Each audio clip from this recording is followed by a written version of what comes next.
Mas não é assim. Por exemplo, fazer circuitos cada vez menores implica que uma característica da eletricidade, conhecida por mais de um século, se tornou cada vez mais problemática: a resistência. O chip de computador deve ser constantemente resfriado. Se tirarmos a ventoinha, é isso que acontece. Está disparando. 100, 120, 130 graus.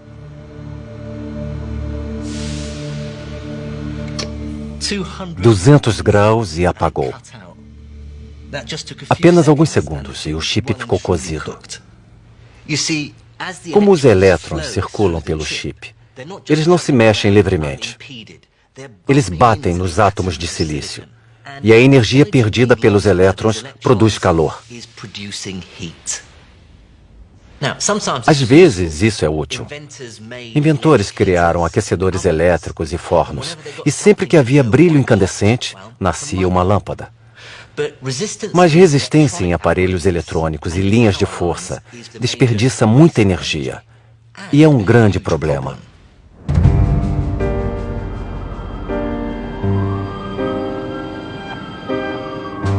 Acredita-se que a resistência desperdiça até 20% de toda a eletricidade gerada.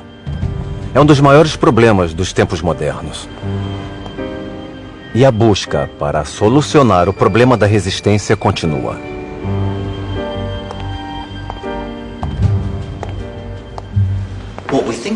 O que entendemos como temperatura é, na verdade, quantos átomos vibram em um material. Se os átomos vibram, então é mais provável que os elétrons circulando batam neles. Então, quanto mais quente o material, maior é a resistência elétrica. E quanto mais frio, menor é a resistência. Mas o que acontece se resfriar muito, perto de zero absoluto? Menos 273 graus centígrados. Bom, a zero absoluto não tem calor nenhum. Então os átomos não se movem. O que acontece então à corrente de eletricidade, aos elétrons?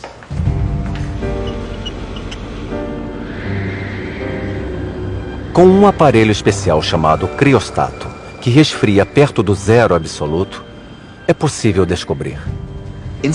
Dentro desse criostato, na bobina, tem mercúrio, o famoso metal líquido que é parte de circuitos elétricos. Este equipamento aqui mede a resistência do mercúrio. Mas veja o que acontece quando desço o mercúrio para a parte mais fria do criostato.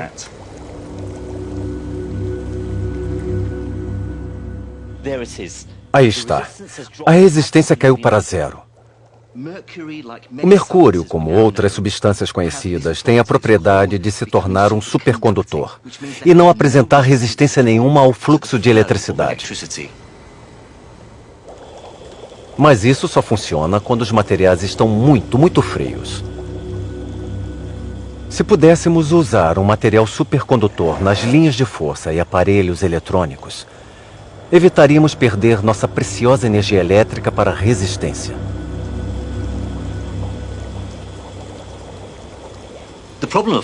O problema aqui era que os supercondutores tinham que ficar em temperaturas muito baixas. Então, em 1986, fizeram uma descoberta. Em um pequeno laboratório perto de Zurique, Suíça, físicos da IBM acharam condutividade em uma nova classe de materiais que está sendo considerada uma das descobertas científicas mais importantes em décadas. Este é um bloco do mesmo material dos pesquisadores na Suíça. Não parece nada demais. Mas quando o resfriamos com nitrogênio líquido, algo especial acontece. Ele se torna um supercondutor. Como a eletricidade e o magnetismo estão intimamente conectados, isso lhe garante propriedades magnéticas igualmente incríveis.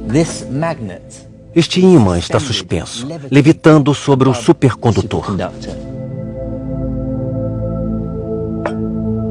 E a boa notícia é que mesmo frio, este material está bem acima de zero absoluto.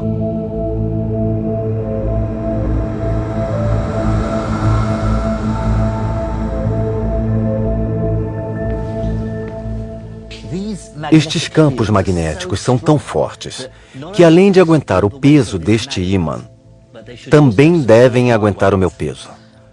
Eu vou levitar. É uma sensação muito esquisita. Quando este material foi descoberto em 86, foi uma revolução. Além de ninguém o considerar como supercondutor, ele o era a uma temperatura muito maior do que se achava possível. Estamos muito perto de ter supercondutores à temperatura ambiente. Ainda não chegamos lá, mas um dia encontraremos um novo material e o usaremos nos equipamentos eletrônicos para construir um mundo melhor, mais barato e sustentável. Os materiais produzidos hoje com essa propriedade funcionam na temperatura do seu freezer. Mas os teóricos não conseguem explicar esses supercondutores. E sem compreender exatamente, os cientistas são muitas vezes guiados, tanto pela sorte quanto pelo conhecimento científico. Recentemente, um laboratório no Japão fez uma festa, na qual eles combinaram os supercondutores com uma variedade de bebidas alcoólicas. Inesperadamente, eles viram que o vinho tinto melhora o desempenho dos supercondutores.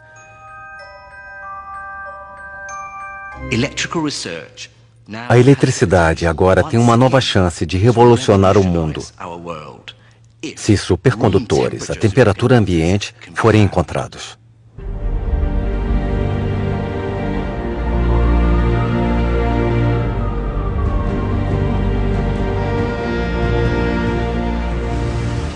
Nossa dependência de energia elétrica só está aumentando.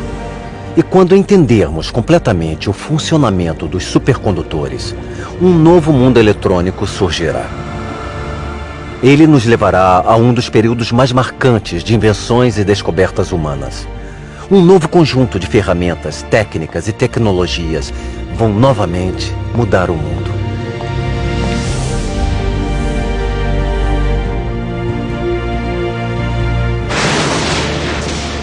A eletricidade mudou o mundo. Há apenas algumas centenas de anos, ela era uma maravilha misteriosa e mágica. Depois, ela chegou ao laboratório, com uma série de experimentos estranhos e fantásticos. E foi finalmente dominada e utilizada. Ela revolucionou a comunicação, primeiro com os cabos, depois com as ondas, alcançando campos distantes. Ela abastece e ilumina o mundo moderno. Hoje é impossível imaginar a vida sem eletricidade. Ela define nossa era. E estaríamos completamente perdidos sem ela. Mesmo assim, tem mais. Estamos novamente no início de uma era de descobertas, de uma nova revolução.